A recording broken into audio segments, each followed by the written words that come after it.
When it comes to science, technology, maths, AI, and innovation, young women have many opportunities for employment and bright futures in these fields. But it takes inspiration and opportunity to get more women and girls involved. An upcoming conference is attempting to do just that. It's called Women in STEM, AI, and Innovation. And joining us now to tell us more about this conference are Anju Bajaj and Divya Sharma. Good morning to both of you. Good morning. Thank you for joining us. Now tell us a little bit about why this conference is so important to sort of draw more young women to consider these fields.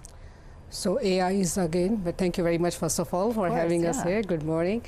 So AI is again shaping the world, and this is very important to start young as possible. So this is why we are doing this conference. So we had this conference virtually in the past few years, but this is our second year in person, so that the students can have information, face-to-face information from the panelists and from the leaders in STEM.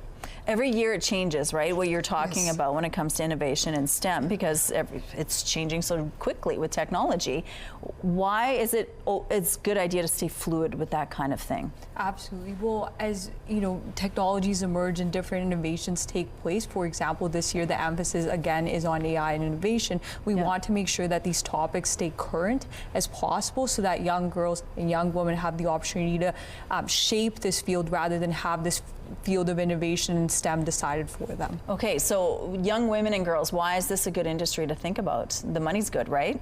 Well, that's a great piece to start with. But at the end of the day, I think what we've seen in the world and what we've seen around us is that oftentimes these systems are so systemic, and if we look around us, the world wasn't traditionally made for women and girls. And I think when we think about a field like AI, technology, and innovation that's actively shaping things like biases in the world and how even hiring happens and how, again, we operate in just day-to-day society, this really gives young women that opportunity to shape the world around us. And that's why we want to see more young women in STEM. And so this conference is a good way to inspire them, but it's also a way for them to learn on things that they might actually be more interested in, right? Yeah. Tell us why.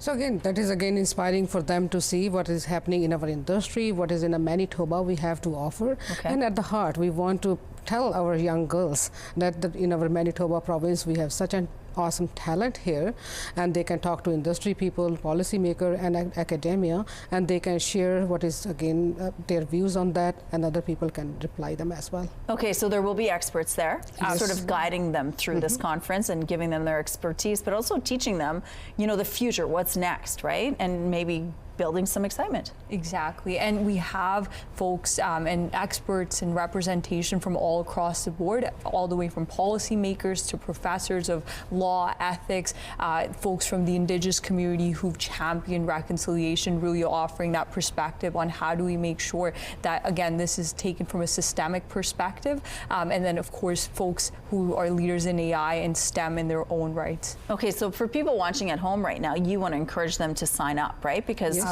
there are some important deadlines coming up. So what would you tell teachers, parents, even young girls at this point? So the deadlines are approaching fast, right? The January 27th is a deadline, and we are looking for more speaker and more participation so that they come and get the opportunities. It's not only about the STEM opportunities providing. We want to tell them the STEM is in the future, and they are the leaders, and their voice matters, and come and share your voice so that we can help you, and we can make you again empowered, and we can help you out there. What have you seen when young girls go through the conference in the past? What sort of experience, or even, you know, some of the excitement that you've seen in their faces when they're done? I saw really huge excitement. They were saying that we belong there. Yeah. Right? It's a safe, inclusive, caring environment, and they were so happy. This is our place, like this is our day, then we can celebrate it. And they were really so happy to, again, it is a good opportunity for them to meet other people and ask them the question, and they felt so safe. They were so happy to attend that. That's the inspiration coming from them to have in person. And then they also express interest in those fields? Yes, they express. And if you see that recently it has the PCAP and Canadian Assessment Program, and it has happened every 2 years. Our results are moving. We are moving the needle from the results. So girls are actually doing good. in STEM from the past years. That's very so exciting. I think our directions are like helping a little bit here. Yeah, with you're our pushing them in the thing right that we're doing direction. the Bioadditional Science Fair, following that one, and there they get free opportunity to represent our Manitoba. That is then amazing. they can go Canada and International Science Fair from there. Okay, well, if you want more information, we have a link on our website as well. Thank you so much for sharing this with us. Thank you for having us.